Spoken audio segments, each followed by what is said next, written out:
The last few days have been scary for a local family whose daughter is a freshman at the University of South Carolina at Columbia. Yesterday, they braved the worsening conditions to bring her home. New tonight, News 13's Hope Hanselman shares their experience.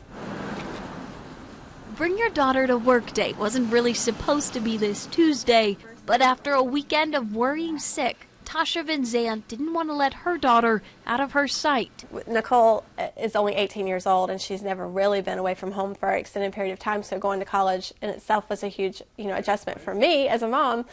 And then her being on campus and all of this coming, full circle was very, very scary. An East Henderson High graduate, Nicole LaGrange was just a month into her first year at USC when historic floodwaters began pouring in. When I woke up and the power had gone out at 6 a.m. and it didn't come back on until 11:45. While the USC campus is on higher ground, the devastating flood still knocked out power and water to her dorms and shut down major roads for students to leave on.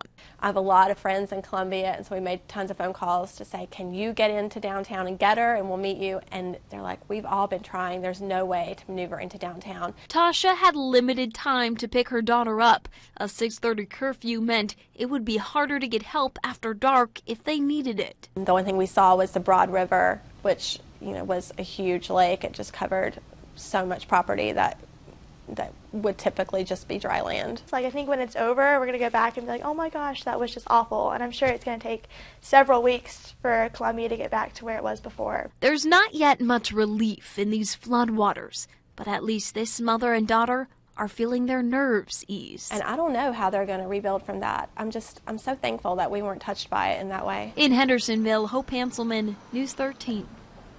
Classes have been canceled for the rest of the week at USC.